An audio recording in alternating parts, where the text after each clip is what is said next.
Of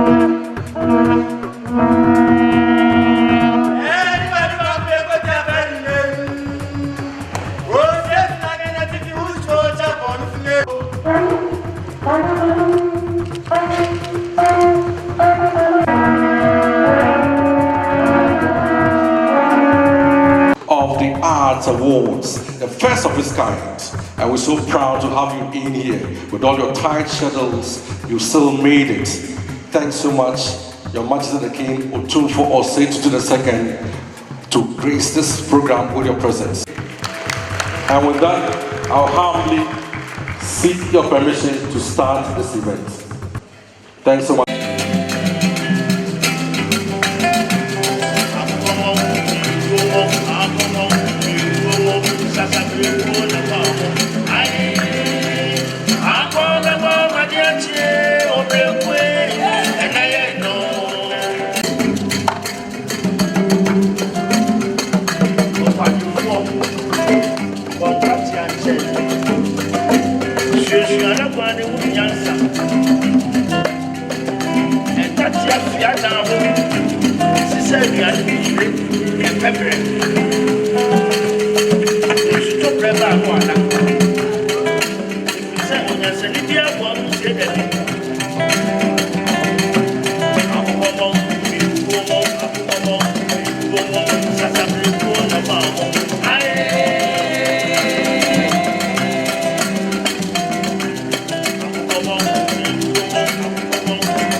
Including IMF, a process is study and planning.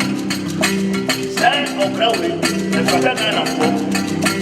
Sakuwa, Omiason Graduate, and proposals to farm, Yabba Field.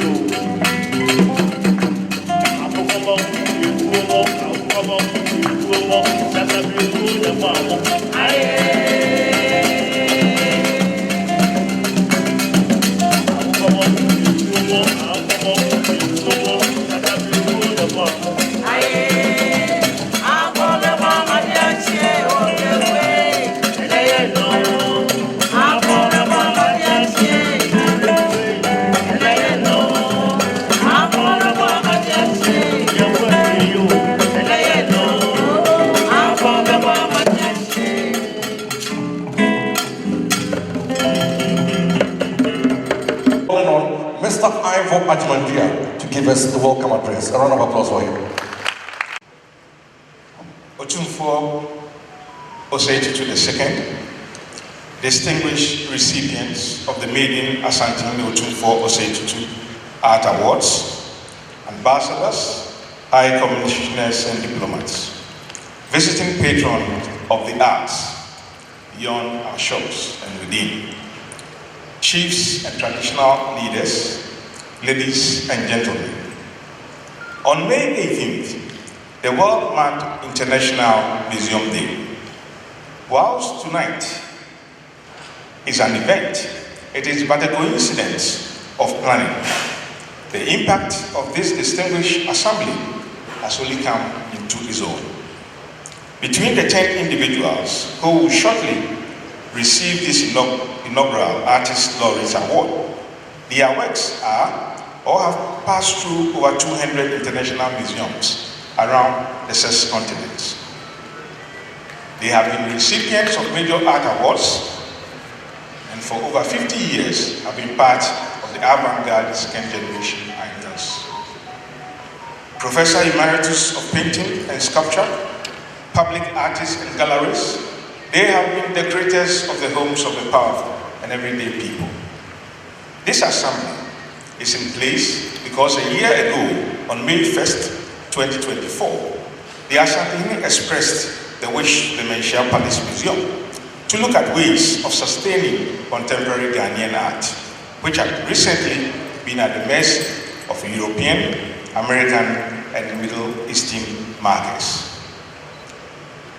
There has also been the temptation of young artists seeking validation externally with the Sotheby's and Christie's of the world-known galleries, and of their dreams was of creative bliss.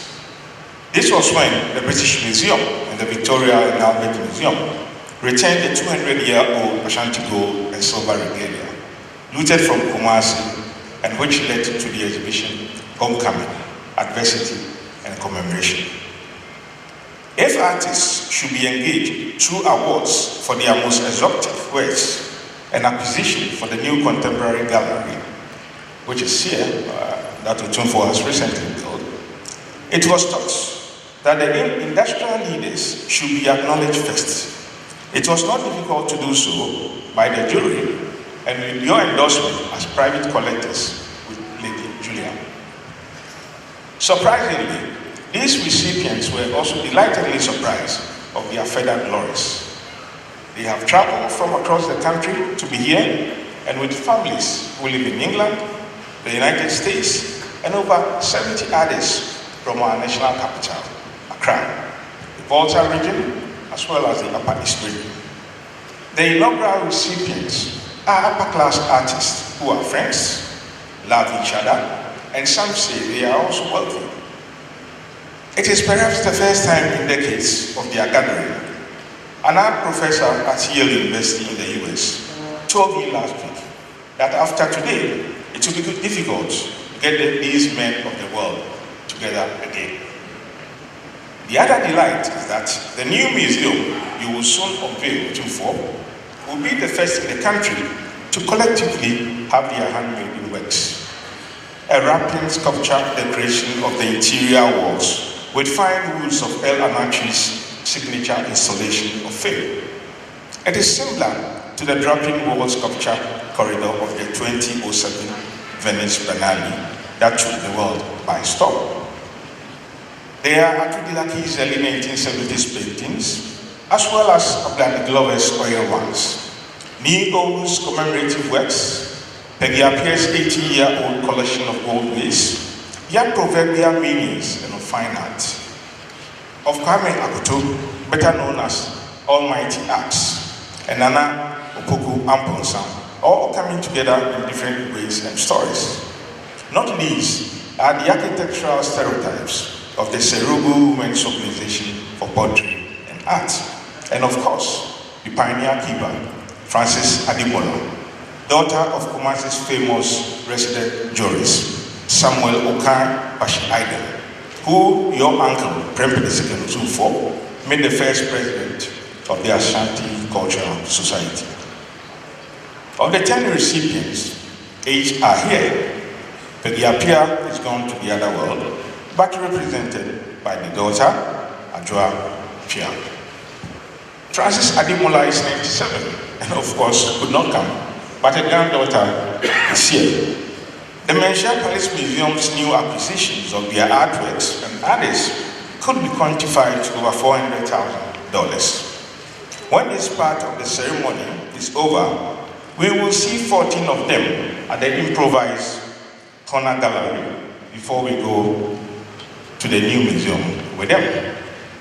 These include a 30-year-old painting and only one of a certain recently acquired by Otumfuo of his brother, Opokuwari II, as well as 2 works from artists in Seychelles. Academics of the Faculty of Art at KNUST are very proud when one talks to them. Not very long ago, the New York Times named it as among one of the most influential art institutions in the world. That is, if we're talking of 100 most influential art schools in the world. They attribute this largely to what some of the recipients, who were once students, became professors and practitioners, have done over the years and with others. In the last year, and as you desired Otumfuo, new growth patterns are with us. A new research department has been created with a consultant director of the Menchia Palace Museum, Ama de Graaf Ekins, who is a visiting professor at the Department of Methodology, the London School of Economics, and previously a British Academic Global Professor and a Fellow of the Ghana Academy of Arts and Sciences. An associate of this new creation is a historian, Professor David Owusu-Ansah, who was a Lester Martin Fellow at the Hebrew University in Jerusalem and is now at James Madison University in the US. He's a known historian of Nsumakwa with a biographical interest in Otumfuo Anochi, a young Dutch specialist on female legal authority in Asante, Colin Basiles, is also with this team, which has a permanent staff researcher, Dr. Emmanuel Osei. We have also had a technical advisor from the KNUST, Professor Edwin Ojawa, on issues of object repairs and textile preservation. He recently worked on De Lackey's 1970 artworks for us. There is a vibrant collection department you surprisingly visited at work last week. From an early modest collection of 500 since the museum's establishment in 1995, it has grown to about 3,500 in the last 25 years, and in growth measurement at least 20% per annum in the last 3 years. After the major structural reforms, recruitment came to an end this week for the business and financial development, which will also ensure our effective international development operation goals. With today's event, we have worked with UNESCO, representative in Ghana, and with staff led by Mr. Edmond Okala, including an artist who has helped with the endowment that we plan to have. We have also signed an MOU with Justice and Repair of the United States, which receives its funding support from the MacArthur Foundation in Chicago. They will support our international advocacy and have collaborations in this and other editions of the award. Another externality has been with the National Institutes of Culture, Heritage, and the Arts of the Republic of Seychelles. In March, we signed an MOU here with a 2-member delegation, and they are back as a delegation of 3. God willing, your 10 inaugural recipients will next year officially be in the Republic of Seychelles for a major exhibition of their lifetime works, which will also filter through the major island of Mauritius and others of the West Indian Ocean neighborhood. This is part of the signed MOU with the National Institutes of Culture, Heritage, and the Arts of that country, as we seek a breaking of cultural barriers. The museum also collaborated with Joy News to produce the television series, Our Masters, Our Old Masters, if we should qualify it, which celebrate our distinguished artists this season. It will be shown on television on Sunday and on 5 other occasions according to the campaign before the year ends, and partly as their contribution to the Old Masters. It will be on YouTube of UNESCO, Seychelles Television, and elsewhere. We would like to thank all of you who participated in this, of the younger artists who painted the masters we saw at the entrance to this auditorium, those who have served as art and music consultants, and of the weary travelers that some of you have become. Thank you.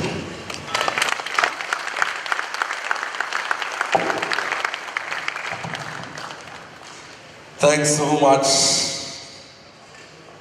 Mr. Ivo Ajimandia, Director of the Menchia Palace Museum. Once again, a round of applause for him. That's my elder brother, you know. We are all from Seychelles. Put your hands together for him. So, we have some VVVIPs in here who've braced the odds to make it all the way to Kumasi, to Asantehene, to the land that flows with milk and honey, to the land that has the 16th occupant of the Golden Stool, who's bringing more dignity to leadership. Ladies and gentlemen, a round of applause one more time for His Majesty the King. And to our special guest, I start with Abenayo Wale Eden and wife Adjoa Apia, Finance Minister for the Republic of Nigeria. Also in the building we have His Excellency Tong Defa, Embassy of the People's Republic of China. And then we have His Excellency Juliet Bynum Sutherland, Barbados High Commissioner and Embassy of Barbados. For the young ones, that's the hometown of Rihanna's hometown, Barbados. And then Mr. Jackson Ngabonziza, and representative from Rwanda. Put your hands together for them. And then we have the people from my country. Peter Schmidt van Gelder, Deputy Head of Missions, European Union. Put your hands together for him. And then we have Miss Aura Rossi, Country Representative, World Food Program, UNESCO. We also have my own Miss Dawn Sutherland, Executive Director, Office of the Bahamas High Commissioner to Ghana. She vacated a big residence in Los Angeles, California to relocate to Kumasi. And when she came to Kumasi, she has built schools, hospitals, and she's taking care of all the homeless kids around her vicinity at Atasuma. So, ladies and gentlemen, Madam Dawn Sutherland, please can we see you because I know about this. And then Raquel Tutu, founder and CEO of Black Curriculum Lavinas UK. We also have Pamela Bassa, Head of Partnerships and Diaspora Relationship, British High Commission. Mr. Edmond Okala, UNESCO Country Representative. Justice and Repair Delegation, UK and the USA Justice and Repair Foundation, the rep. Mr. Ren Ke, Embassy of the People's Republic of China. Mr. Lungo Zhao, Embassy of the People's Republic of China. Miss Karen Clark, artist from Virginia, Office of the Bahamas High Commissioner to Ghana. This is not her first time to Ghana. I've counted about 3 times of her being in Ghana and doing benevolent work for all the people living in the Ashanti region in Ghana. Thanks so much and welcome to Kumasi, Madam Karen Clark from the United States. Michael McMensa, Marketing Director, AI Diesel Limited, or A1 Diesel Limited, Mark Mensa. Representatives of the Asante Professionals Association, my people. Honorable Dr. Amakohene, Ashanti Regional Minister, I'm sure he's being represented by the Mayor. Honorable Richard Opodi, Kumasi Mayor. I'm happy that he's reading for the press because now we have a pressman. Those of us who talk so much in the seat of the Mayor, let's see what he can do. And then Honorable Kojo Pianim, former Chief of Staff, Ghana, and the President Otumfuo. Anyukama Lubi Akwara, the first Paramount Queen of Sirigu. Mr. Akonko Akurubutia, Representative Paramount Chief of Sirigu. Professor Rita Akosia Dixon, Vice Chancellor, KNUSC Kumasi. And for your information, the Chancellor of KNUSC is His Majesty the King Otumfuo Osei Tutu II. And then Professor Frederick Kwakusafo, Vice Chancellor, Apiamenka University, Kumasi. And then we have Professor Samuel Kofi Afrani, Vice Chancellor, Christian Service University. And then Professor Kwabnam Ekran Paru, University of Education, Winneba. And then Dr. Kwabnam Dako Ekwama, Ho Technical University.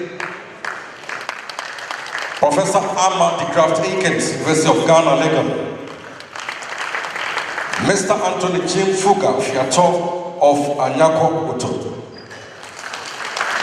Mr. Daniel Amlalo, Executive Director of EPA, and finally, Mr. Azu Mwabu, former Director, Science Museum, South Africa. Put your hands together for all these dignitaries who made it all the way to Kumasi and to the palace, Malaysia. With that said, we're going for our poetry recital by Nana Asase.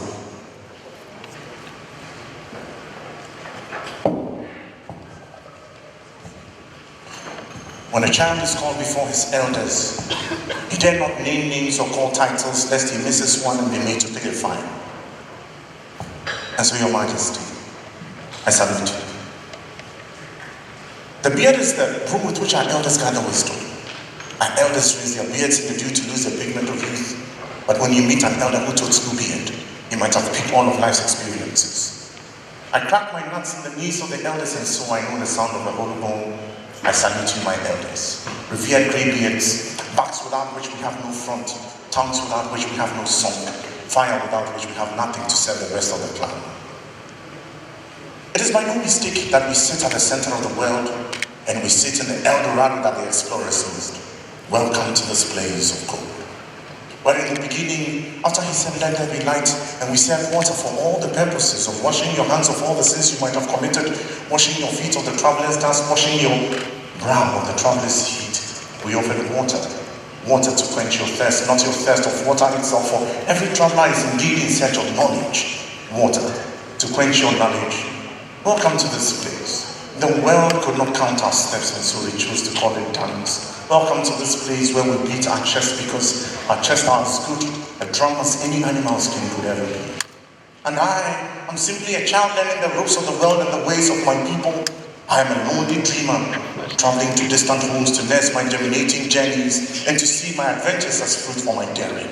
I remain the visible joys of a breezy day being swung by a joyous fruit, and I remain the hefty tongue of conscience awaiting the next eternity to speak light to this chaos of the world. And I am proud to be a son of this land, seeing that my people have chosen to learn to celebrate our heroes while they yet live, to celebrate our ancestors, for they have been invoked too many times they hardly have time to be dead. It is time that we name those who are alive and hail them. You see, Obi and Papa from Boniamo, and so we are the Somali. And so you see, they say the cock that crows to wake up the whole neighborhood belongs to one household, and so when a child has achieved greatness, finally everybody wants to be affiliated with him. Welcome to this place, where we make our own rain, and then we plant our seeds, and then we ensure we have a bumper harvest. We turn around to celebrate, for indeed it is sad that the men who break their backs to carry the grains will be denied a mouthful. And so tonight, we carry all the weight and place it on the burden of the crown. The burdens of a great vision weigh the shoulders of the mind and people. And so tonight, we gather to celebrate the crown that carries weight. If you say, to me, a young elbow say, that you in I sing why in an ever cut young once. Indeed, I was said, yet in some seeable, near Chillet young once. Ura, that was near way, a fair. When you put on Adam and Tungusu, say what you want Adam in green, or better your mentee. Some things are only said in the mother tongue, and so you see, when the head has learned to carry weight, it takes the neck to hold it in place. But when the neck has been held in place firmly on our shoulders, nobody really talks about the burden that needs to be borne from one point to the other. Tonight we gather to celebrate amazing talent.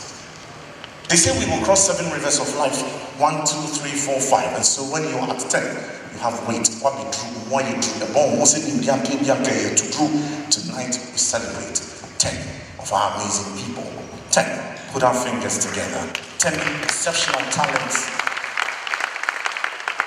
that the world cannot contain. My people, we have come on a good matter that is short. And so in celebrating greatness, I choose to wear black. This place where they call black, darkness is the only backdrop against which light can be seen. Darkness is the only backdrop against which gold can be seen. Our gold is not stashed in votes, my people. Our gold is right here in our midst. Our gold is the amazing things that these fantastic people will do so that young ones like us will carry their legacies in our knees, so that as far as our legs can carry us, our tongues can tell these stories.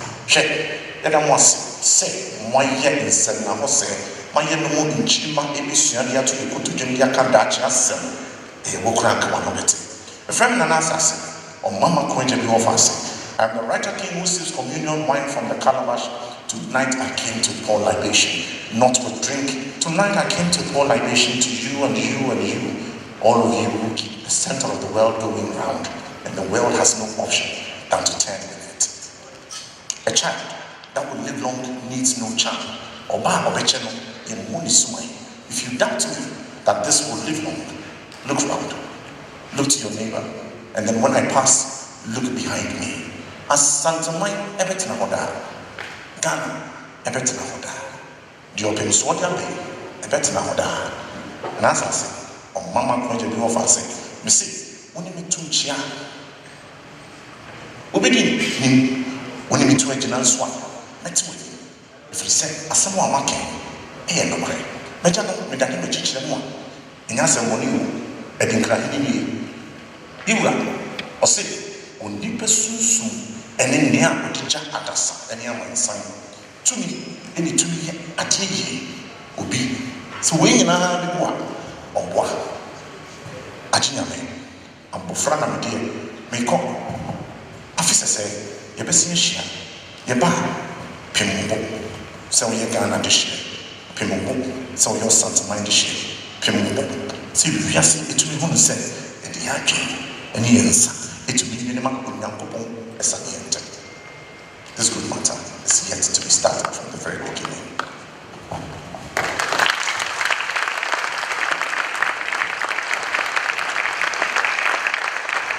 Friday's spiced out. A round of applause for success. With that said, we call for the remarks by UNESCO to be done by Mr. Edmond Okala.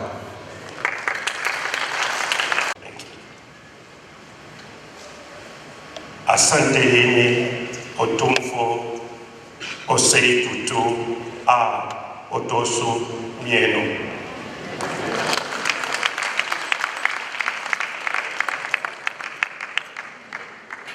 Distinguished members of the Royal Court. That's what I will practice again next time, and I will do it in Turi.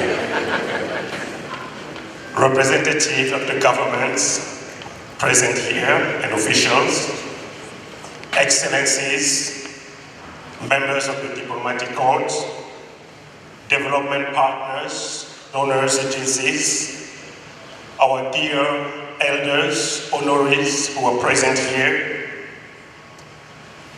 esteemed dignitaries and guests, artists, diaspora communities, cultural practitioners and associations, members of the media, ladies and gentlemen. On behalf of UNESCO, it is a distinct honor and privilege to be present at this momentous celebration of creativity, royal leadership, heritage at the launch of the Otumfuo Tutu Art Prize and Endowment Fund. I extend our warmest greetings and heartfelt congratulations to His Majesty Otumfuo Osei Tutu for this unique initiative that strengthens the bridge between tradition and modernity, between heritage and innovation, and encourage efforts to prevent the illicit trafficking of cultural artifacts and property. And I think that deserves a round of applause for what they did. I also express my deepest gratitude to His Majesty for his visionary leadership in promoting culture, heritage, and the creative arts. We also express our sincere condolences, as we know, a couple of weeks ago, the king and their settlement on the going home of Nana Osei Otumfuo.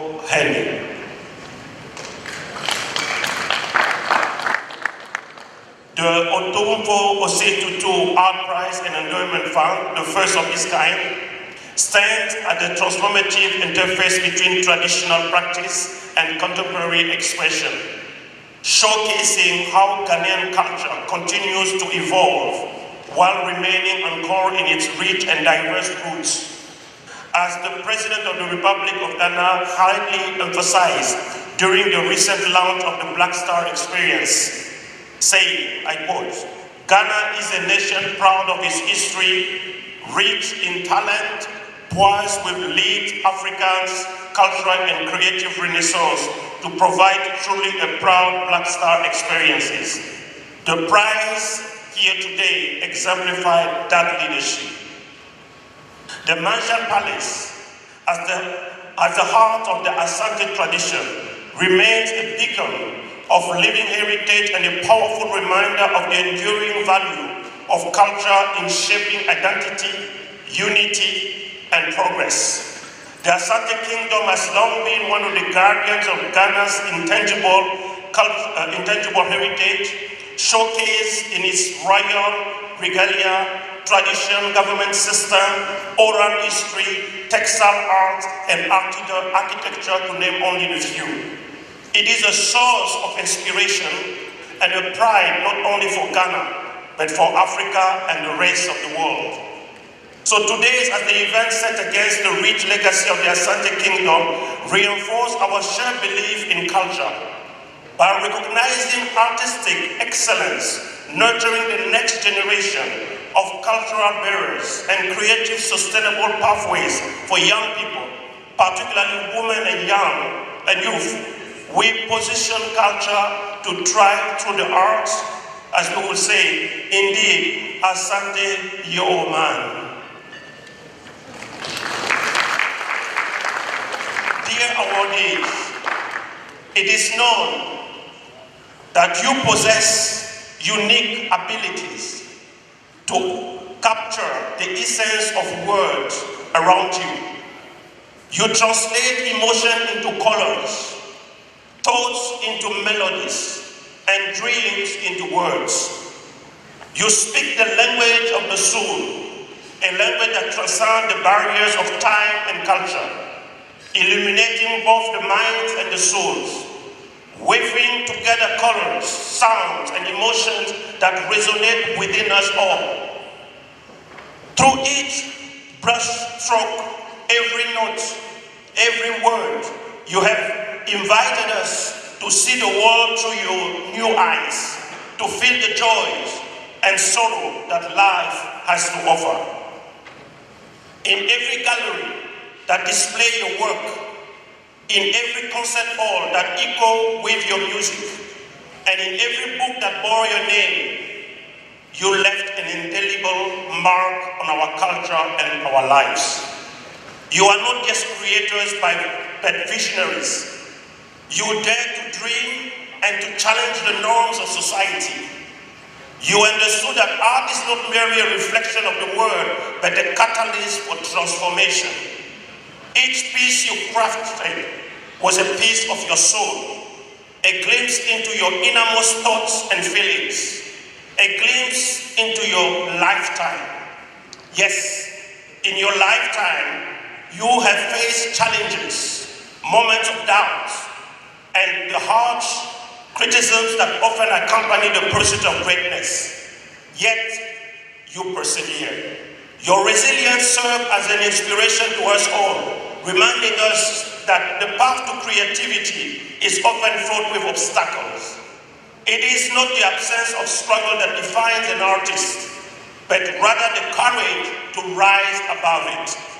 So therefore, let us take a moment and acknowledge these communities of artists, this great, as we call it, our old masters, who have shaped the history of art and creativity in Ghana and the world. And if you agree with me, just use the God-created instrument in your hand and let's applaud them as they they really deserve.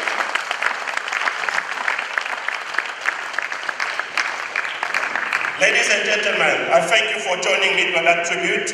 These remarkable artists who will forever remain in our hearts, remarkable individuals whose lives stand as a living testament to the power of creativity, passion, and artistry. As we pay tribute to them, let us carry forward their legacy by inspiring future generations who dare to follow in their footsteps. And I'm happy to say that Ghanaian contemporary art through painting, sculpture, textile, ceramic, digital art, and more has made remarkable strides on the world stage.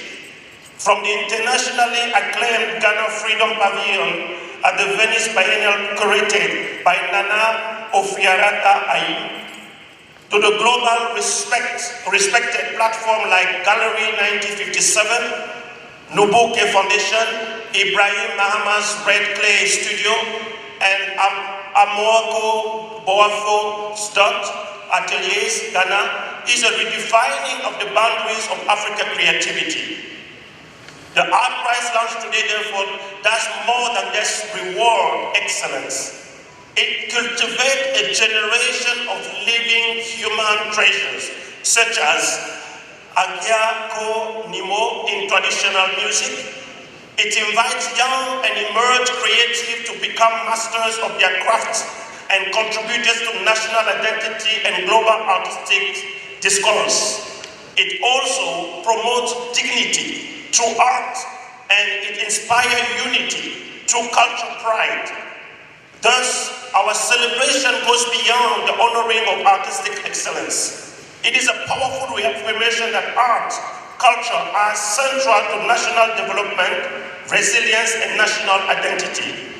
Today's Art Prize Endowment Fund attests to the foresight of His Majesty in fostering creative excellence, investing in young talents, and sustaining cultural legacies. UNESCO therefore sees this as a model of best practice that can inspire similar initiatives across Africa and beyond. Yes, don't hesitate, please come. UNESCO extends its solidarity to His Majesty Otumfuo Tutu and applaud his continued role as one of the custodians of Ghana cultural heritage, commending his foresight in creating an endowment that secures long-term investment in artistic talent. This aligns perfectly with the goals of the UNESCO African Renaissance Vision, which encourage cultural sovereignty, youth employment, and creative economic growth. We therefore urge all stakeholders gathered here today, traditional leaders, policymakers, educators, to rally behind this initiative. To you, the private sector, who are the engines of Ghana's growth, I urge you to pay particular attention to this legacy, since it immortalizes your institution's exceptional and generational contribution to the future of Ghana's artists. UNESCO stands ready to support, to partner, and to amplify this effort today and into the future. May this Art Prize and Endowment Fund inspire and continue to inspire Ghanaian excellence, unity, cultural pride in the years to come. I thank you very much, Madam.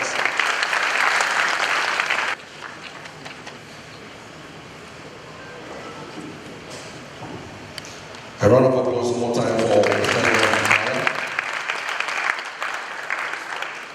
Now we pick fraternal greetings from the Executive Director of the Creative Seychelles Agency, Mr. Emmanuel Dove.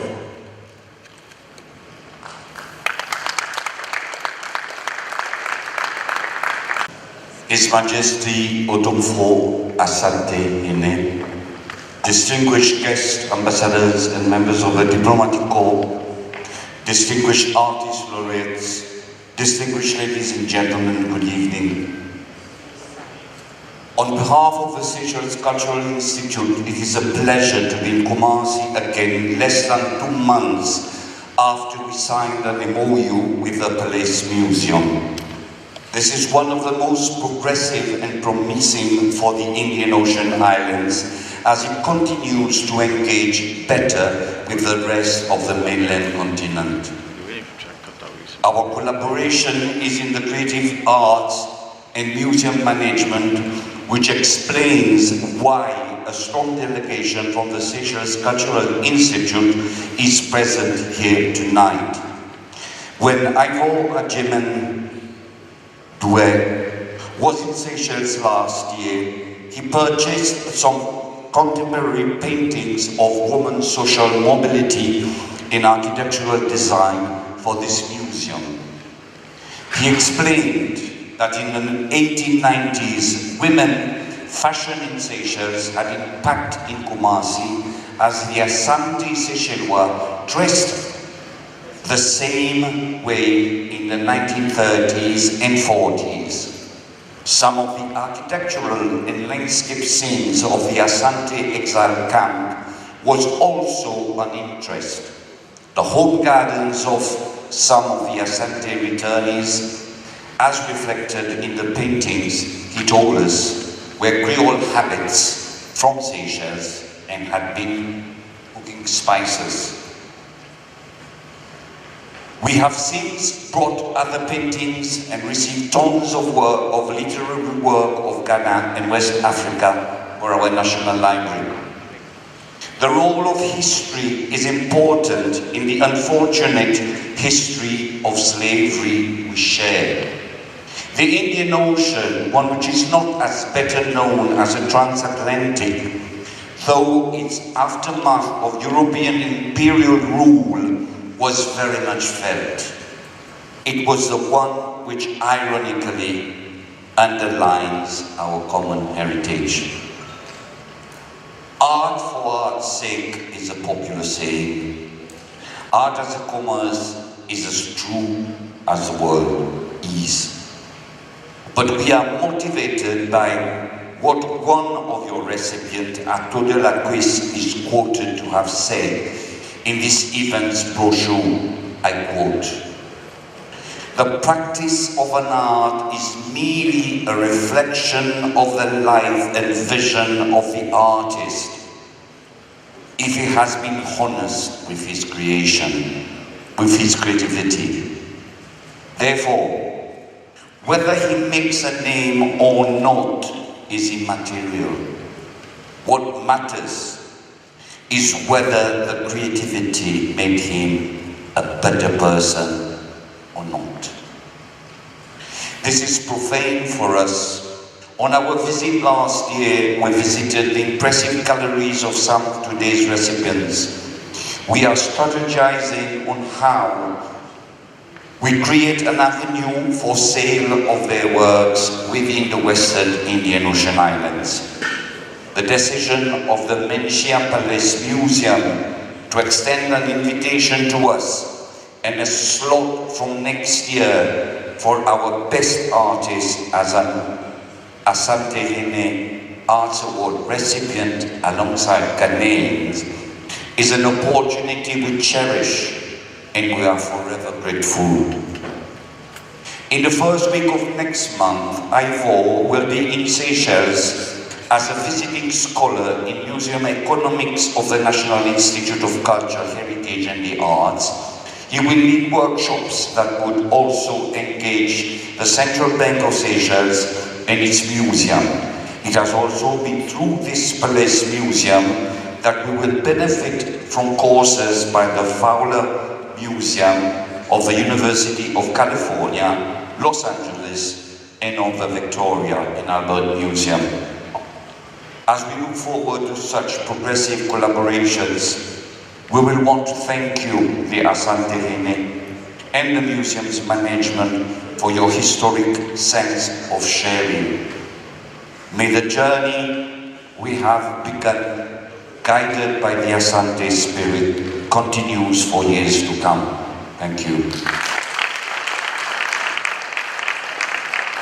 Item on the program, we need to move very fast. Remarks by the European Union Ambassador to Ghana. representing His Excellency Achad Bazali. The launch of the endowment fund is just on the way. Ladies and gentlemen, the European Union Ambassador to Ghana, the Rep.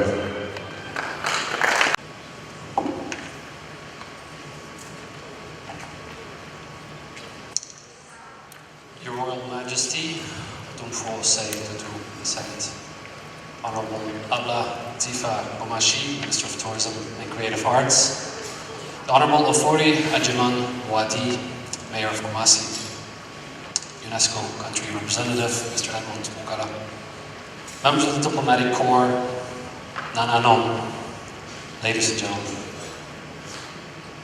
Memamo Adro, good evening.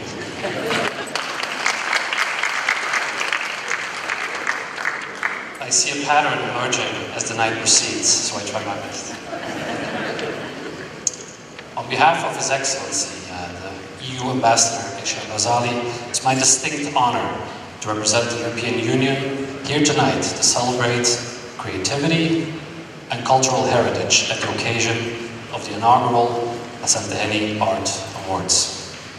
We are indeed truly humbled to answer any opportunity to frequent the Mancha Palace in honor of His Majesty, especially in the company of these incredible artists. The European Union is deeply supportive of initiatives that promote Ghanaian arts. We do more than just technical discussions about trade, political dialogue, or development support. Our delegation truly aims to build greater connections between Europe and the people of Ghana. And in doing this, we take the Sankofa bird as a source of inspiration, nicely illustrated here in the front. It's a bird, as you know, that looks backwards while moving forward.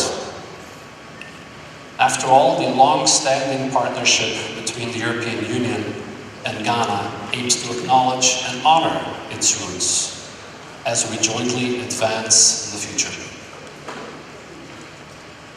For the European Union, promotion of arts is expanding for three key reasons.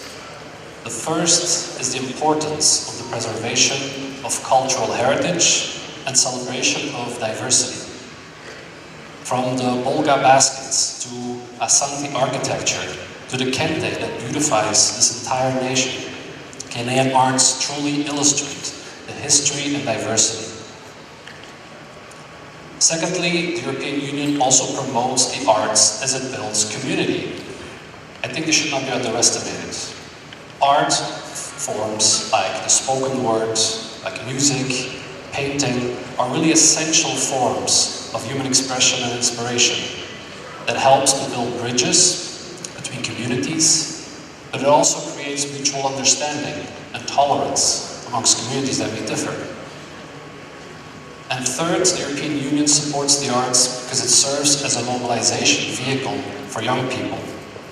I understand we are celebrating the old masters, but one day the old masters were young and they needed to start their careers as well. And I think arts as an industry requires support as well from all of us in order to make sure that young artists can become a part of this wall as well, a part of the old masters. I'm sure that the distinguished artists that are in our midst will concur that surviving as an artist really requires not just talent, not just creativity, but also an entrepreneurial spirit and a permissive work environment. And we are pleased that His Highness has contributed to such a good work environment. And at the EU, we are pleased to be a partner and a friend of Ghana in building such an environment. These are not just hollow words. We do a lot of initiatives. We have an EU-Africa Fusion Residence Program that convenes different creatives from Europe and West Africa to collaborate in music, fashion, and visual arts. And for the last 3 years, we've proudly supported the Baja Literature Festival, amongst many other initiatives. But today, we're here for a much more profound reason, to honor the legends on this wall. Among us we celebrate icons like Professor Abladi Blomfer with impressive canvases, Professor Ato Delakis, pioneer of Ghanaian modernism, visionaries like Kwame Akoto, and all of the others we're celebrating here today. We thank you again, Your Highness, for this laudable initiative and for projecting the Ashanti Kingdom as a continuous center of cultural display. To the organizers, to UNESCO, to its partners, we truly commend you. The EU is deeply grateful to take part in that same appeal.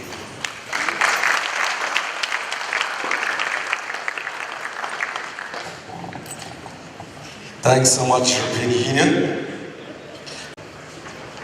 Now we call on Mr. Edmond Bukala, UNESCO, and Mr. Ivo Ajimendia to take us through the launch of the endowment fund, which will not take a long time at all. After that, we get to the main thing, where we get to honor our heroes and heroines. Your hands together for Mr. Ivo Ajimendia and Mr. Edmond Bukala.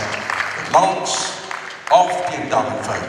UNESCO, that we will have to have a sustainable plan so that year after year we don't go running around looking for money that may not come. So UNESCO decided to bring on board a consultant who is very good at doing this, who lives in Benin and was one time with the African Heritage Trust in South Africa. So we've been working with him and he's been good enough to come over, and we've also spoken to corporate organizations, individuals in the banking sector, financial institutions and non-financial institutions, and we have a good number of them who are willing to support. So this is basically to let you know that there will be this coming up shortly, and it's not a time for us to tax you with what we want to do. So Mr. Mukala will say a couple of words to support this, and then we sit.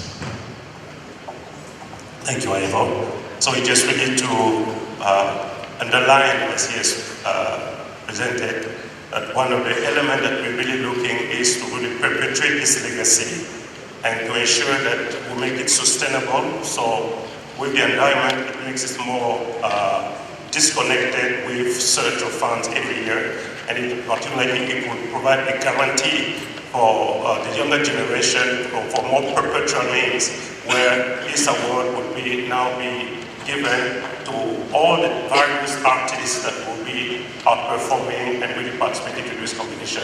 And I will also just take the liberty of introducing, just to present it, if you can just stand up, Mr. Swayubu Avarisu, the former director of Africa World Heritage Fund, who he has helped to inspire more than 20 to 30 World Heritage Sites into the World Heritage List for all over Africa, all the 54 countries. Just ready to acknowledge that. Thank you. For UNESCO and the museum. Now we get to our heroes and heroines for this edition of the awards, the first of its kind. And this name, I heard it when I was in primary school, way back. I've never seen like one before. Professor Abladi Glover, right? Put your hands together for Professor Abladi Glover.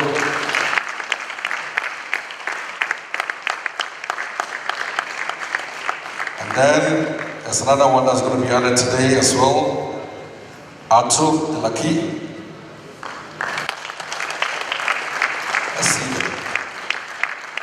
And then El Anachi. I remember when we started radio, there was one other guy, Joy FM, called Anachi. I think he's connected. Francis Kwateni O, Touch of Promise.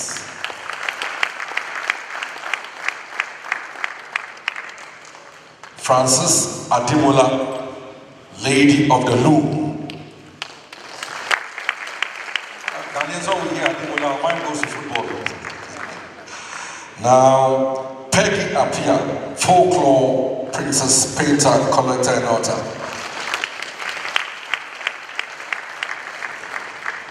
Kwame Akutu, a rebel, becomes public artist.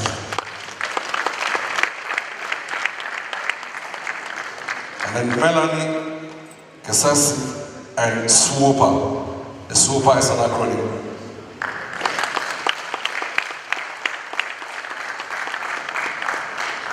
Nana Opoku Amponsa Otumfuo Osei.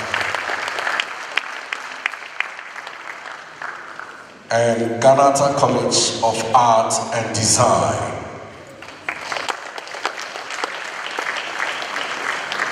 So these ones have done very, very well, and at the appropriate time, we shall be talking about them and what we have for them as well. For now, we call on Professor Amma de Graft Akins, broadcaster, Mr. J.O.T. Ajima. When I saw J.O.T. Ajima, I was like, which of them? And then Ms. Apioko Siram Ashom Abe, a poet, cultural practitioner, and art curator. Now these three will be on stage to help with the presentation and everything. So let's put our hands together and bring them on stage. Professor Amma. To the second, Nananum, distinguished ladies and gentlemen, it's an honor to be asked to give citations to 4 of the 10 featured artists today. I will start with Professor Abladi Glover. Professor Abladi Glover, artist, educator, cultural icon, was born in 1934 in Accra. He's credited and renowned as a major pioneer in the development of contemporary African art. He received his undergraduate training in art from the Kumasi College of Technology, now Kwame Nkrumah University of Science and Technology, KNUST. He received further training at the Central School of Art and Design in London, completed a master's degree in art education from the University of Newcastle upon Tyne, then obtained a doctorate in art education from Kent State University in the United States. His studies abroad have a fascinating origin story. When he received an admission offer from the Central School of Art and Design in London, it didn't come with a scholarship. So he decided to raise his own funding by producing and selling new paintings. W.E.B. Du Bois, the eminent African-American sociologist and pioneering theorist of Black Atlantic studies, and his wife, Shirley Du Bois, lived in Ghana at the time, having been personally invited by President Nkrumah to resettle in Ghana. Mrs. Du Bois was the director of the Ghana Broadcasting Corporation and also an art patron who supported local artists by organizing private viewings and exhibitions. She facilitated an exhibition of Glover's new paintings to critical and commercial success. She then discussed Glover with President Nkrumah, urging the president to support the young, gifted artist, and followed through by facilitating a meeting with the two gentlemen. Her advocacy worked.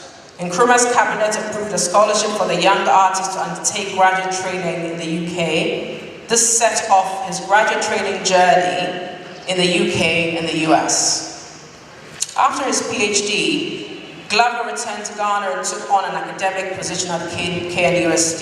He dedicated many years to teaching and nurturing young artists at KNUST, where he later became head of Department of Art Education and eventually the Dean of the College of Art. His commitment to education and mentoring played and continues to play a pivotal role in shaping Ghana's contemporary art landscape. Beyond academia, Professor Glover is best known for his bold, textured paintings that depict bustling urban scenes, such as transport yards and vibrant marketplaces, including Market Queens. His unique style, characterized by rich colors and impasto techniques, captures the energy and dynamism of African urban life. In 1993, Professor Glover founded the Artists Alliance Gallery in Accra in the purpose-built Omanya House, named after his mother. Omanya House showcases contemporary and traditional indigenous African arts over 3 floors, and it provides a platform for emerging and established artists. The gallery was inaugurated by the former UN Secretary General Kofi Annan, and has earned Glover numerous accolades, including Ghana's highest Republic Order of the Volta. Professor Glover's works are found in renowned collections across the world, including the British Museum, the Smithsonian in DC, UNESCO headquarters in Paris. He's shown his work in solo and group exhibitions in major art cities in Africa, Europe, North America, the Middle East, and worldwide. He's a lifetime fellow of the Royal Society of Arts in London, a fellow of the Ghana Academy of Arts and Sciences. He's been honored in 2 global arts lists, Who's Who in the World Dictionary of Contemporary International Artists, and Who's Who in Art and Antiques. Now in his 90s, in a very vibrant 90s, Professor Glover remains active in the art scene, creating masterpieces and mentoring young artists. Ever the teacher, mentor, elder statesman of the arts, he collects art of others, especially pieces produced by his former students. Professor Glover.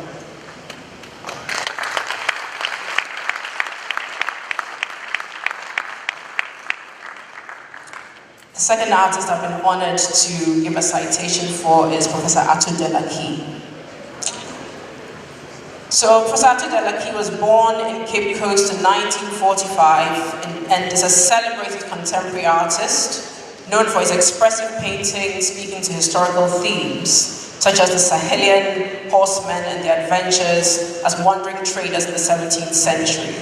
For decades, he taught at the College of Art, KNUST, and was the last dean before the college was renamed the College of Art and Built Environment. He retired as an associate professor and dean emeritus of the college. Professor Delaki attended Achimota School in Accra, where his artistic talent flourished. He studied design in Paris and then returned to Ghana to KNUST, where in 1971, he obtained a BFA First Class Honours in painting, drawing, and printmaking. He completed and received an MFA, Masters in Fine Arts, from the Tyler School of Art, Temple University in 1975. Delaki's art is inspired by his childhood and youth in Cape Coast, where he was fascinated by horsemen, as well as comics featuring cowboys and native Indians. His most iconic theme, Sahelian horsemen, for example, springs from these youthful preoccupations. His paintings, to quote a previous biographical note, vividly capture the elegance, motion, and cultural significance of these figures, often set against expansive landscapes in rich blue, red, ochre, and earthy tones. Between 1966 and 2016, Delaki's work has been shown in over 100 exhibitions in galleries around the world. He has won numerous awards, including the Leipzig International Graphic Arts Exhibition, Bronze, the ECRAG Award for Outstanding Contributions to Development of African Culture. He's also held academic visiting positions in the US in 2 universities. Some of his notable works include Blue Horsemen of the South Sahel, a striking portrayal of mounted warriors in motion, Northern Lancers, which emphasizes the warrior spirit of the Sahel, and the descent of the Golden Stool, inspired by the Asante legend symbolizing unity and strength. His murals, decorated at Rothman's International House,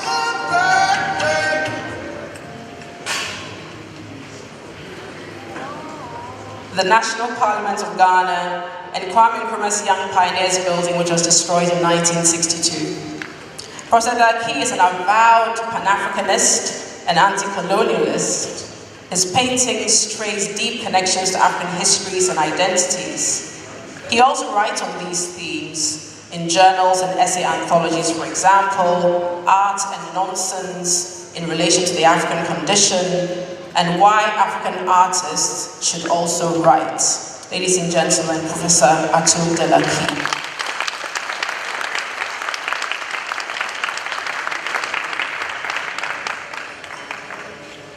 Next artist is Professor L. Anachu. Professor Anachu is one of the most exciting international contemporaries of our time. His career as a sculptor and professor of sculpture at University of Nigeria in Nsukka spans over 50 years. His art addresses a vast range of social, political, and historical concerns and embraces an equally diverse range of media and processes, with a central theme of finding and binding discarded objects into transcendent messages. His installations have attracted wide and reverent international attention, with audiences fascinated by what one critic described as sumptuous, mesmerizing works made from thousands of aluminium bottle tops. During the Venice Biennale in 2007, he transformed the facade of the Palazzo Fortuny by draping it in a shimmering wall sculpture. As part of the 2012 Paris Triennale, he decorated the entire facade of the Le Palais Galleria with a striking work called Broken Bridge. In 2013, his monumental work, Chia Chia, Searching for Connection, covered the entire facade of the Royal Academy of Arts building in London. El Anachu has exhibited globally. His works are in over 40 museums, public galleries, and private collections. These include the British Museum and Tate Modern, London, the Pompidou Center in Paris, the De Young Museum in San Francisco, US, and the Metropolitan Museum of Art, New York. He's a recipient of numerous prestigious awards. He received the Prince Claus Award in 2009, the Royal Academy of Arts presented him with the prestigious Charles Wollaston Award for his aforementioned work, Chia Chia. In 2014, he was made an honorary Royal Academician. He was awarded the Golden Lion in 2015 at the 56th Venice Biennale for Lifetime Achievement. He's also received honorary doctorates from Harvard, KNUST, Bard College, and in 2023, he was voted in Time Magazine's 100 Most Influential People. Professor Anachu now spends his time traveling the world, speaking engagements, and working in his studio, which he recently built in Tema, Accra's Twin City. Ladies and gentlemen, Professor L. Anachu.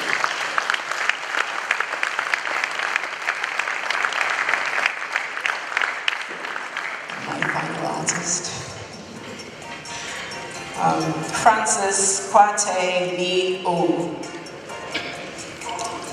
Francis Kwate Ni-Owu, a renowned Ghanaian sculptor and artist, was born in 1942 in Brazil House, Jamestown, Accra. He came from a family of artists. His father, John Ni-Owu, and his mother, Lucy Saki Hammond, provided a nurturing environment that fueled his passion for creativity. Ni-Owu's educational journey began at Obukuwari Secondary School in Kumasi and Ganata Secondary School in Dodowa.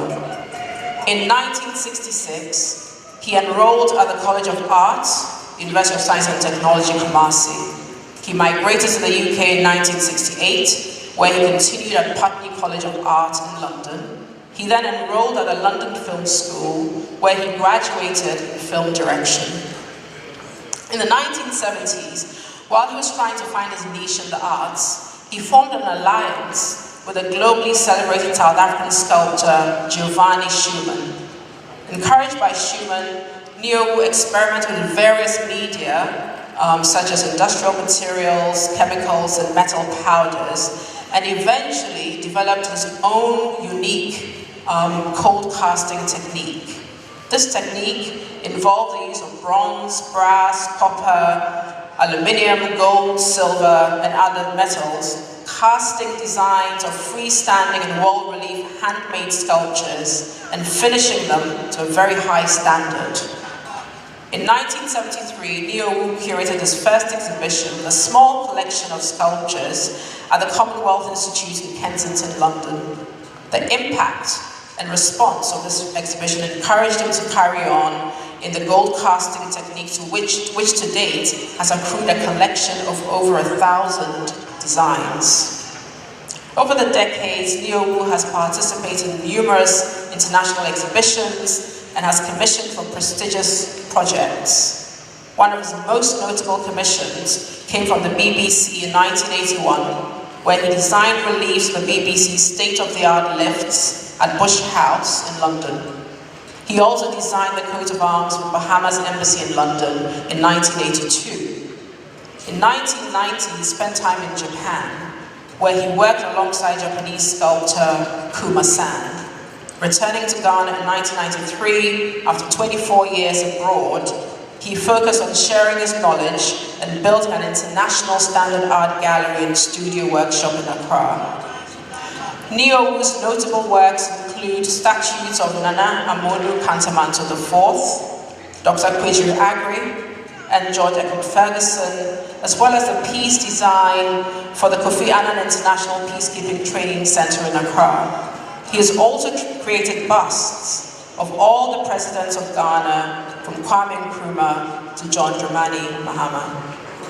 Niowu is passionate about architecture, building, and interior design. He remains dedicated to preserving Ghanaian and African heritage through art. His legacy is one of artistic excellence and cultural preservation.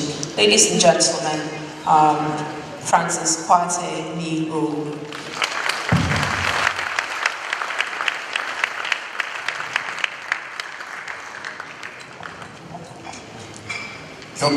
Your Majesty, please permit me to continue with the citations. Frances Ademola. She was born in July 1928 with the maiden name Frances Kwashiaiden, daughter of the eminent Gold Coast lawyer and jurist Samuel Okai Kwashiaiden. She partly grew up in Idum Kejiti in Kumasi and has fond memories of some members of the royal household who were her friends. She personally knew His Majesty Otumfuo Osei II, Alex Atta Yao Shermantin, and others like Paul Boateng. This was at a time when her father had become the first president of the Asante Cultural Society and was one of the pillars behind the establishment of the Ashanti Cultural Center, later the Ghana National Cultural Center. After studying at Gabon's girls' schools in Accra from 1932 to 1939, she continued to Achimota School from 1939 to 1944, from where she went to the private boarding school at West Point School in Gloucestershire, England, and then to the University of Exeter at the age of 21.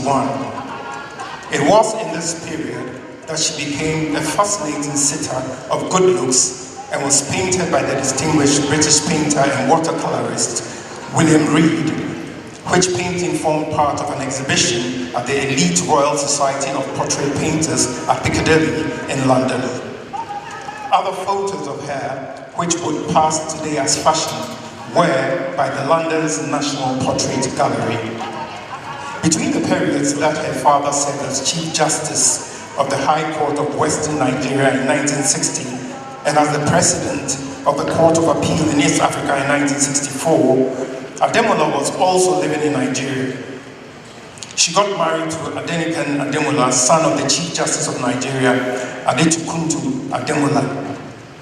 This was after working at the Gold Coast Broadcasting System, now GBC, from 1954 to 1956, before moving to the Nigeria Broadcasting Corporation from 1958 to 1960, and then to the western region of that country from 1960 to 1963.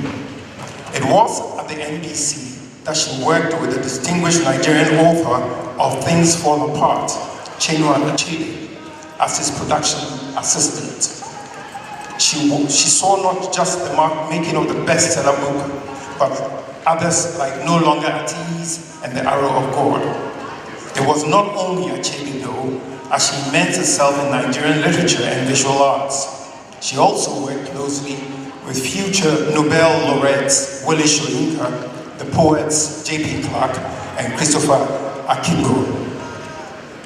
Frances Ademola was the editor of the first anthology of post-colonial Nigerian writings, Reflections, Nigerian Prose and Verse 1962, which published these distinguished writers.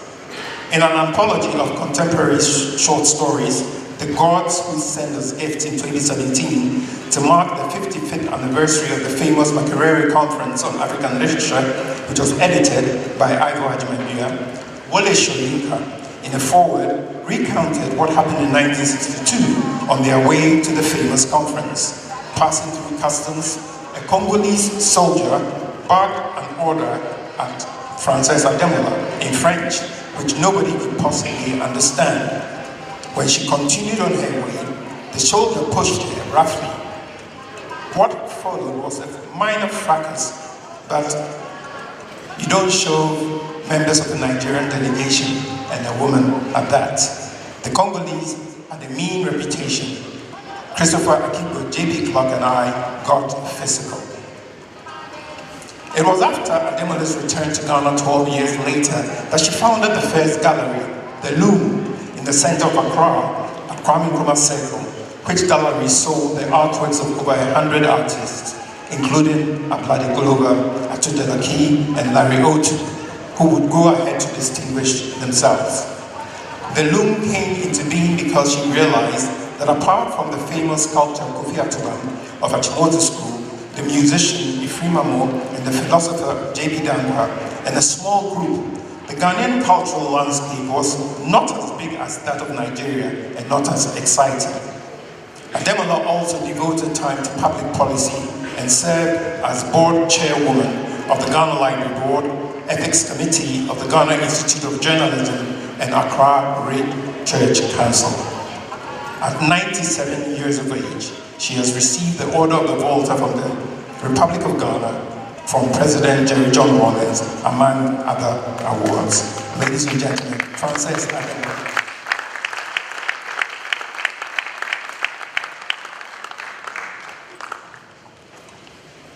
Peggy Appiah, folklore princess, painter, collector, and author. Peggy Appiah was the daughter of the British aristocrat and cabinet minister of the Exchequer, or Minister of Finance of the United Kingdom, Sir Stafford Cripps, and Lady Cripps. Appiah's grand auntie, in a sense, was the economist Beatrice Webb, co-founder with Sidney Webb of the London School of Economics and the Fabian Society. Her great-grandfather was Charles Cripps, the Right Honourable Lord Palmer, first Baron Palmer and leader of the House of Lords. Her marriage to the Ghanaian lawyer and statesman, Joe Appiah, became a sensational Western media engagement, which influenced, some say, the production of the 1967 Hollywood comedy drama, Guess Who's Coming to Dinner. After marriage, and when the couple located to Kumasi in 1954, Peggy Appiah took great interest in the social and cultural life of Ashanti, and from their residence in the former colonial estate of African Bangalo, she immersed herself into the activities of the people, including Sir Osei II, Otumfuo Pukuwari II, and Otumfuo Osei Tutu II. And other cultural avant-gardes such as Samuel Kwashe Aidan and Alex Atayao Tremantin, who were trained classicists and anthropologists from Cambridge, respectively. It was on this basis that her training in art history and painting became visible. She had studied painting in Florence in Italy, but more so under the influential English painter Karel Waite, a professor at the Royal College of Art in London, and the Polish-British artist Felix Topolsky, who was one of the official wartime artists for the British monarchy. This was after declining an offer to study at the University of Edinburgh at the outbreak of World War II, as she and her family traveled around the world with her diplomat father to Jamaica, China, Russia, India, and Iran. She would not only paint scenes of Kumasi in the 50s and 60s, but traveled around the Gold Coast and ran charities, especially for the underclass. She collected Asante gold weights, which were used as currency in the 17th century, becoming the biggest collector in living memory. This was at a time when her husband, Joe Appiah, a former roommate of Ghana's first Prime Minister Kwame Nkrumah in London, got into politics, became president of the Bar Association, and suffered imprisonment. Auntie Peggy, as she was called by many in Kumasi, published over 20 folklore, fiction, and poetry. They included Anansi the Spider, Tales from an Ashanti Village in 1966, and followed by Tales of an Ashanti Father. Others were The Children of Anansi in 1968, The Pineapple Child, and other Tales from Asante in 1969, Why There Are So Many Roads in 1972, and Why the Hyena Does Not Care for Fish, and other tales from the Ashanti in 1977. She also published a series to help Ghanaian children learn English: The Lost Earring, Yao and the Python, Abna and the Python, Ifwa and the Mouse, and Kofi and the Crow, as well as a series of novels for children and adults, including Gifts of the Motia and Ring of Gold, and 2 volumes of poetry. Some of these are set texts in primary and secondary schools in West Africa. Perhaps her most well-known book, which she worked on for 5 decades, was Bumebe, Proverbs of the Akan, a collection of more than 7,000 key proverbs that was launched in Accra in 2001 by the Ghanaian playwright Amar Taitu and the musicologist J.H. Kwabena Nketia.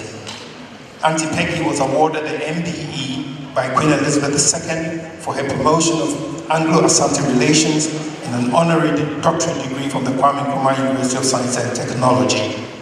She died at 84 in 2006 and was buried next to her late husband in Kumasi on her wishes. She is survived by 4 children: the distinguished world philosopher Kwame Anthony Appiah, the landscape architect Ajua Appiah Eden, the economist Ama Appiah Anderson, and businesswoman Abna Appiah. Ladies and gentlemen, Peggy Appiah.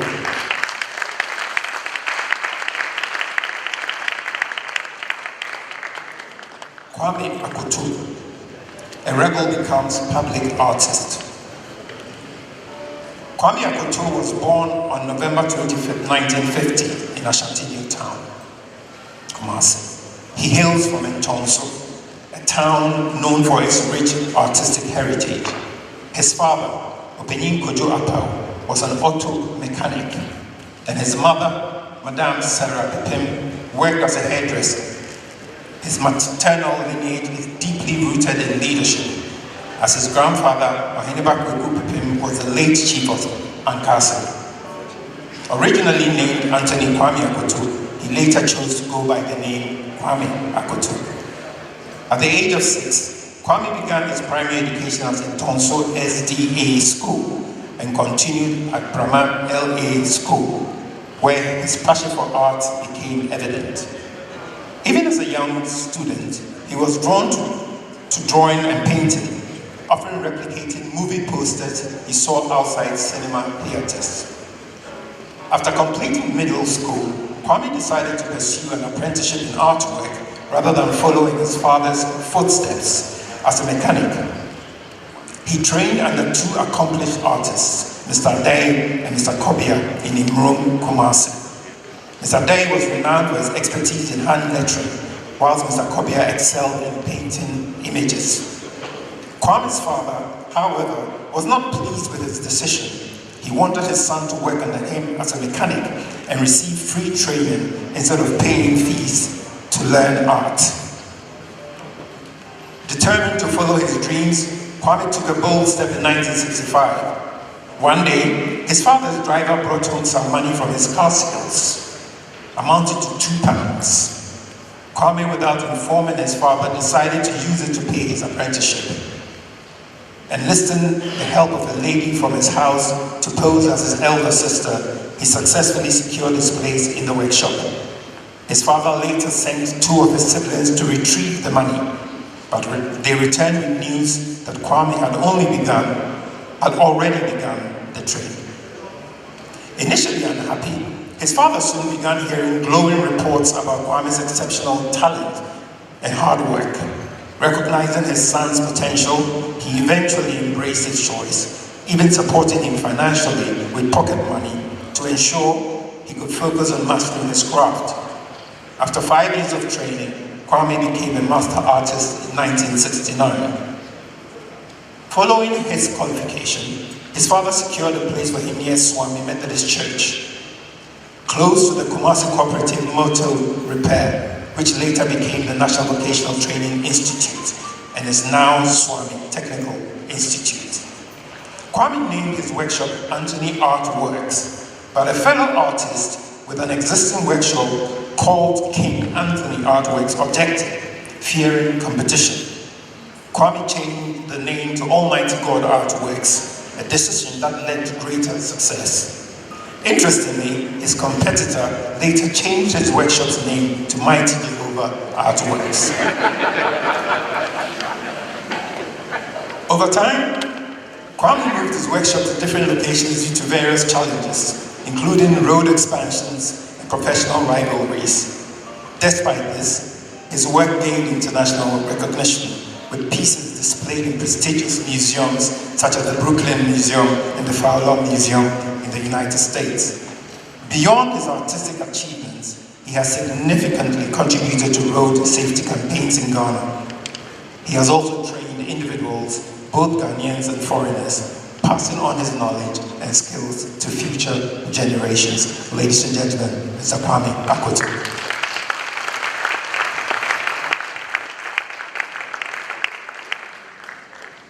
Your Royal Highness, with your permission, I'd like to continue the last 3 citations for our awardees of the evening. Melanie Kasise and Swopa. Melanie Kasise is a retired educationist with a passion for the preservation of cultural heritage and women empowerment in her community of Sirugu in the Upper East region of Ghana. Bliss led her in 1997 to establish the Sirugu Women's Organization for Pottery and Art, otherwise known as SOPA, which focuses on old traditions and wall painting, pottery, basketry. It has since taken her as a guest speaker to international organizations in parts of the world, including the United Nations, after the former United Nations Secretary General Kofi Annan and his artist wife, Nan, paid a visit to the community. Sopa was deeply rooted in her family traditions as she was able to go to school because her mother, in whose memory she set up the organization, used these very art forms as economic tools to support her family. Sopa started with 54 women, and what a start it was. The vision of empowering local women with these traditional art forms. Over the years, it has grown into a thriving collective of nearly 500 members. It grew as a result of the leadership she provided and international collaborations in facilitating workshops, training, financial empowerment, and public exhibitions. It serves in addition as a tourist attraction for guests who could lodge at its traditional guest homes. SOPA has helped to preserve traditional crafts that might have otherwise been lost to modernity, fostering a sense of pride and cultural identity in the community. Through SOPA, Madam Kasisa has not only honored her mother's legacy, but has also become a symbol of resilience, creativity, and the power of women to transform their lives and their communities. Her unwavering commitment to preserving the past while empowering the future has made her a revered figure both locally and globally. Distinguished ladies and gentlemen, Melanie Kasisa and Sopa.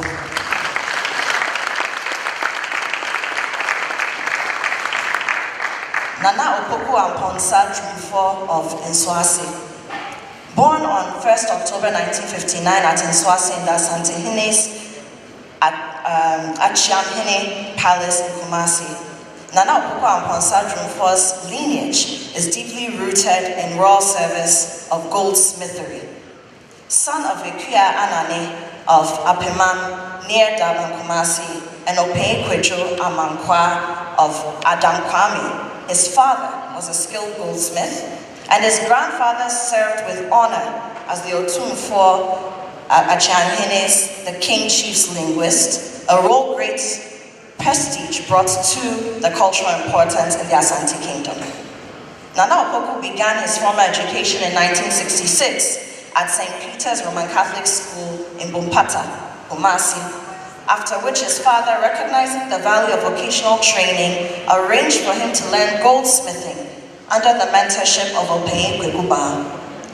To ensure focus and discipline, Nana Opoku was moved from his grandfather's house to live with his master.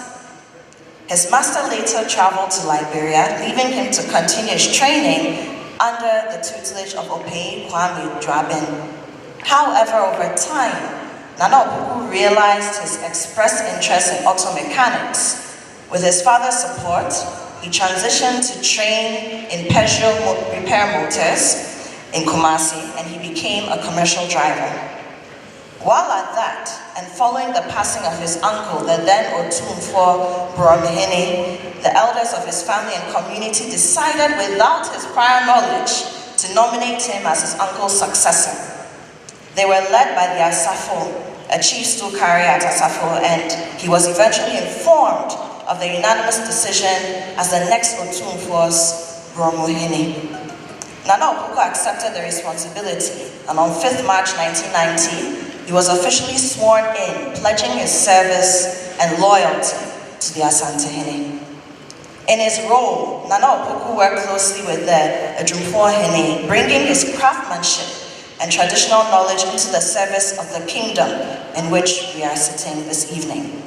Drawing on his background of goldsmithing and being a goldsmith's son, he has designed many remarkable pieces of jewelry for past Asantehenes and most notably for the current Asantehene, contributing significantly to the preservation and elegance of royal heritage. Ladies and gentlemen, distinguished you are, Nana Opoku Amponsa Otumfuo Obensoase.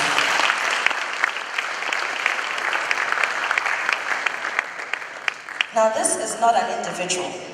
Is the Ganata College of Art and Design. Ghana's old masters goes beyond the elegance of these great artists and others who are not covered in this edition of the awards, to academic art training and professional training, and at least, definitely not the least, is the Ganata College of Art and Design. We must award them tonight. It was founded by the leading cartoonist Yao Boache in 1969 in Accra. The college provided a huge outlet for those who did not find themselves in mainstream secondary schools' art departments and could not therefore continue studies at the tertiary or the university level. Ganata was, however, afflicted with many administrative and licensure challenges, including with the Ghana Education Service, which never gave it the license to operate. And in 2014, there was a decisive break when it was closed down. Meanwhile, Ganata had turned out alumni of distinguished artistry. If the diploma in art it promised to give never got given, and instead it was a certificate, it is still a well-known college and deserves to be celebrated. Some of the works of the alumni of Ganata hang in public places and institutions in Ghana and are sold at well-known galleries such as the Artists Alliance in La Accra, with one of the interesting murals that is hanging in Abladi Glover's office by an alumnus of the Ganata College. Lubuka Foundation, the 1957 gallery also in Accra, and international galleries in Dubai, of the United Arab Emirates, London, and other European capitals. Some of the contemporary artists winning awards in Ghana, those long and shortlisted for prizes all over the world, include some of Ganata's alumni. The New Perspectives, Contemporary Arts from Ghana, a new book that categorizes and catalogs contemporary artists and their work.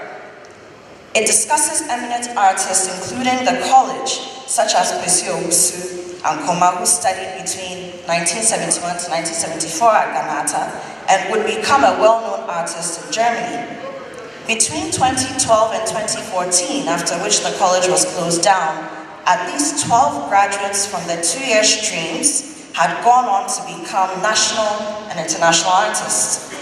They had also sought validation from other non-Ghanaian institutions of their talents, and I'll name some of the artists. Ishaq Ismail, who does paintings and has been exhibiting around Africa, the Middle East, and Europe. Otumfuo, 2017 Jury Prize at Walter Koskatsky Art Prize and the Strabag Art Award awardee. Serge Atupe Clote, who later studied at the University of Art in Brazil, UNGAR, and at a young age received an honorary doctorate from the University of Brighton in the UK with exhibitions all around the world. Otis Kwamiche Kweku held residence in Los Angeles and exhibited Robert Project's gallery in 2020, attracting Vanity Fair, Art News, and Art Forum, amongst many others. Kwesi Botri, with new and well-known innovative color painting, attended Ganata. Cornelius Ano and others such as Anan Afrote, Foster Sechiama, Lord Ohene Otrebo. What some of this group of under 40-year-old artists have strived to do in different ways have been to redefine what art is and who can become and who became who they are without standing in front of the obstacles that wanted to stand in their way. The academic art and practical art of the derogatory label, exhibitionist, which was once used to refer to great painters, but also academics like Abladi Glover, who is here tonight and is an awardee. This work that Ganata did made it redundant. The best art critique and its appreciation could also be better done with open minds of the artist's circumstance and his or her right to what they want to be, and Ganata stands for that. Distinguished ladies and gentlemen, the Ganata College of Art and Design.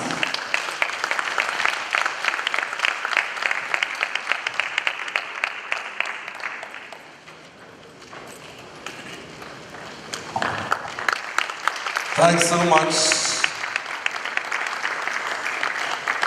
Professor Ahmad Graf Takins, Mr. J.O.T. Ajaman, and Mr. Fioko Sigram Ashon Abe.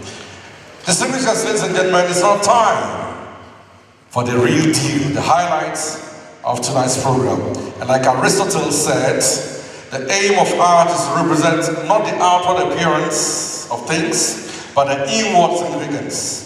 The king is here to show the inward significance of what he stands for by awarding these great personalities that we mentioned and eulogized at this point. Put your hands together as we get ready for the climax of this event. But before that, one song from our folklore, Ejam Kunimos Band.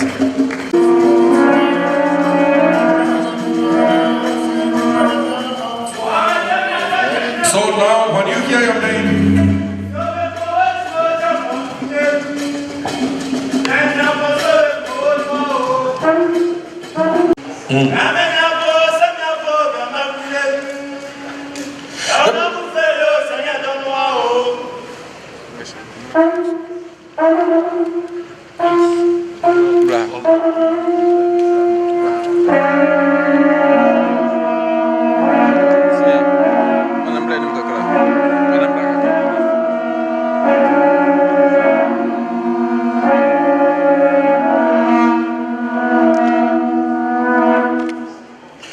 recipient, Abla de Glover, a painter with childlike curiosity.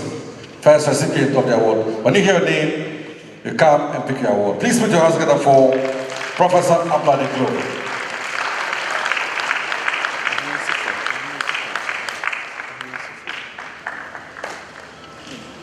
Yeah, please.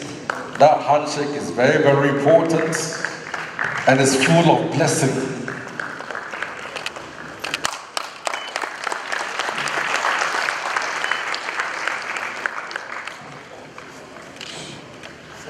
Next recipient, Atu Delaki, Renaissance artist. Atu Delaki, Renaissance artist.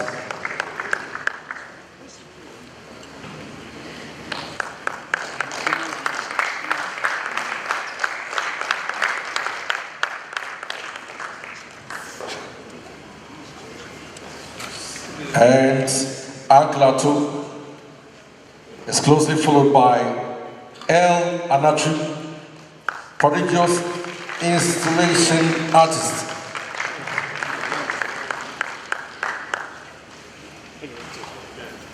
El Anatri.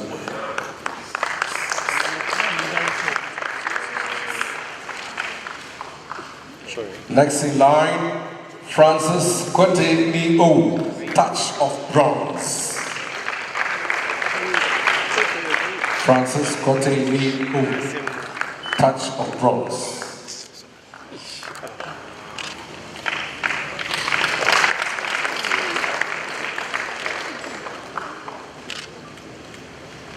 Then we have Francis Ademola, Lady of the Loom. Francis Ademola, Lady of the Loom.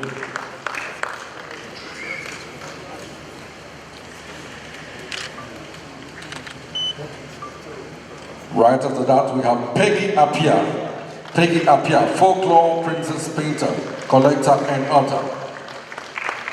Peggy Appiah.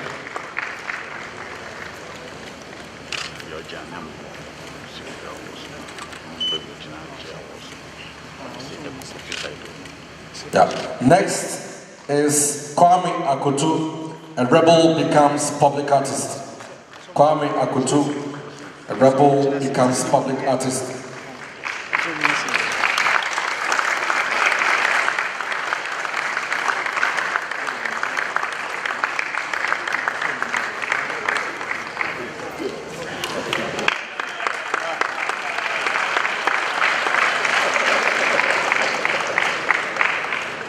And then Melanie Kasisi and Swopa. Swopa is an acronym. Melanie Kasisi and Swopa.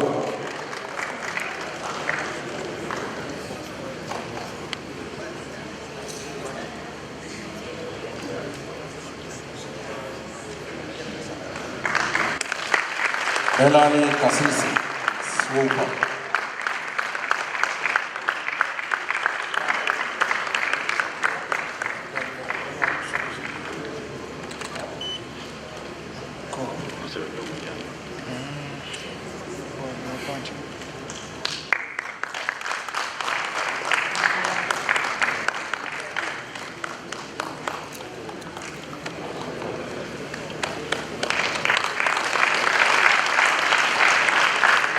As a surprise for the king, artwork. Now, Nana Opoku Amponsa Otumfuo of Usuasi. Nana Opoku Amponsa Otumfuo of Usuasi.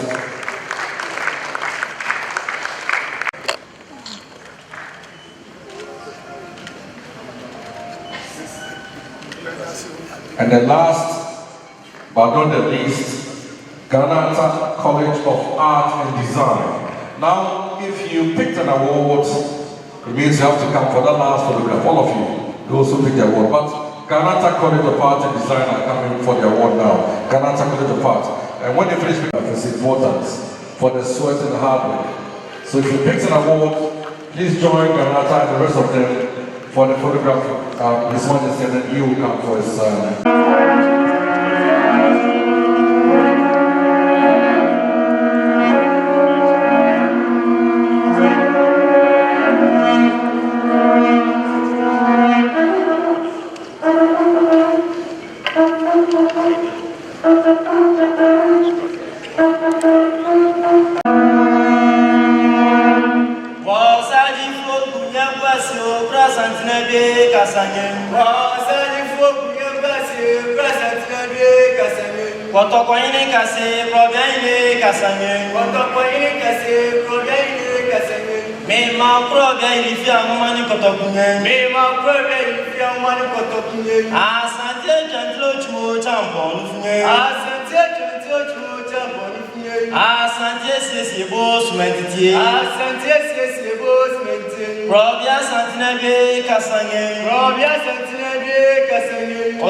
Osei Tutu mi mo dini arisio.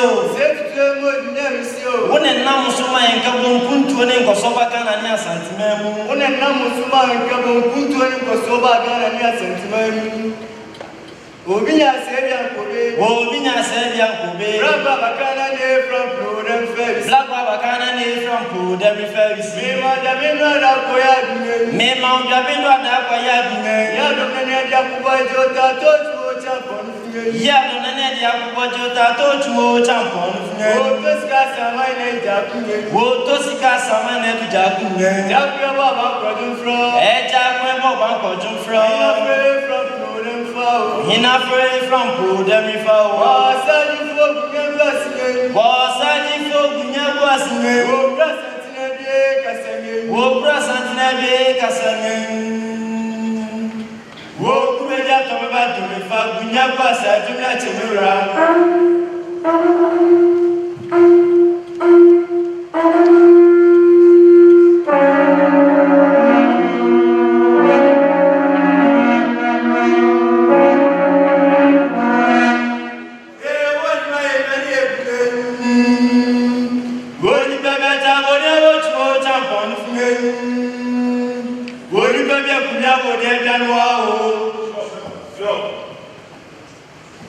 I congratulate all the awardees tonight.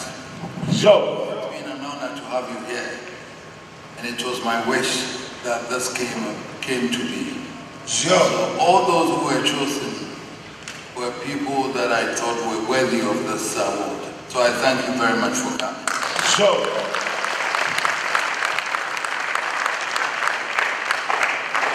Art, as we know it, played a critical and functional role in the formation of societies among virtually all the ethnic groups in Ghana, from pre-colonial times through the cultural imperialism that followed and our attempts at nationhood from 1957. Our first president, Dr. Kwame Nkrumah, used it to unify this country and supported some of the great artists we came to know and who defined visually for us the symbols of our new independence. He attempted to create an African personality through different aspects of our varying cultures. Whilst we have not perfected this process, we have largely succeeded. Our coming together this evening and the people who have collectively accepted as elders who led the art movement have shown the world what we can individually and collectively achieve. The future we want for our children and grandchildren cannot be an ideal one if we forget the visual meanings of ourselves and the many societies that form our nationhood. Since the British Museum and the Victoria Albert Museums returned the 1874 and 1897 Asantehene objects looted after the war, I understand that the visitation numbers of the Menchiat Palace Museum have gone up among the children and students who travel from all parts of the country to visit. The same has been with adult and foreign visitation numbers. Occasionally, I do engage these school children in conversations when they come. And they do so as Christians and Muslims from all the ethnic groups of northern Ghana through Volta to the coastal regions. I talk to them about our respect for cultural diversity, and they in turn ask me intriguing questions. They use ours instead of yours. And some tell me they aspire to be great artists, as some of to use their West ancestors who produced these looted and returned objects that we have. Sure. It had been these ancient traditions that the recipients of today inherited, and for which we partly owe our creative ethos as guardians. Sure.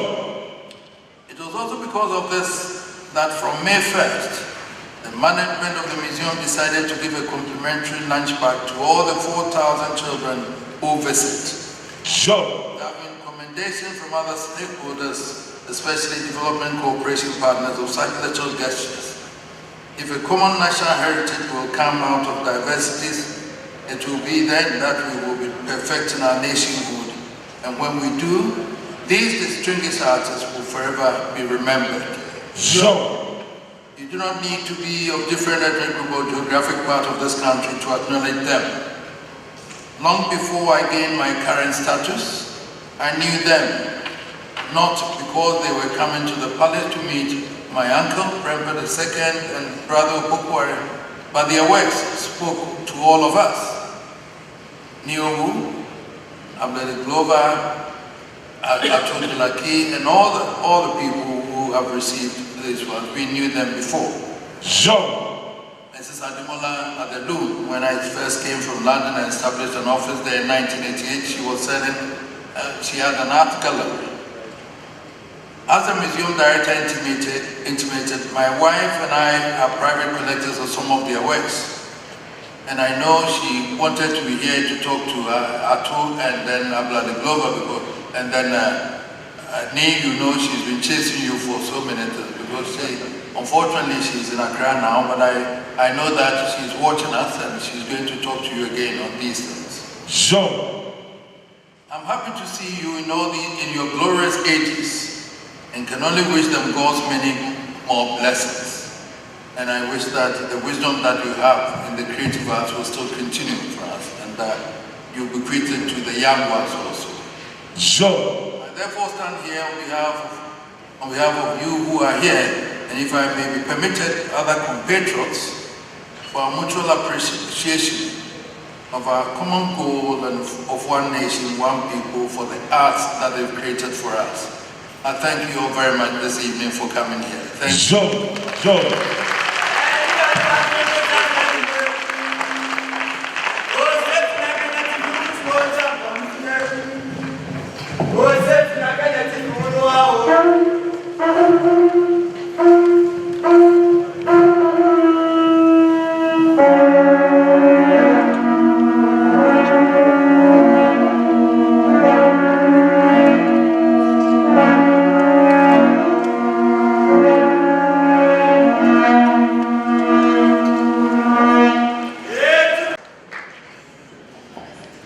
Good evening all. I'm here as a daughter of Ash. I do also have a husband and I have to tender his apologies for not being here this evening. They said it was just too late to make it, so his sincere apologies. However, he's committed. Thank you. I also want to say thank you on behalf of my mother's Ebusian for this award. Should have been so excited to be in this company of awardees. Professor Glover, Mr. Ademola were such good friends of hers for this award. Our elders say that when an elder passes, a whole library is lost. But with these awards and with the expansion programs that he has for the museum and so on, Otumfuo is making sure that that library is not lost. It's not lost to the children of Ashanti and to the children of Ghana and the children of the Thanks so much. Asante, thank you all the actors, thank you very much. Thank you.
fine.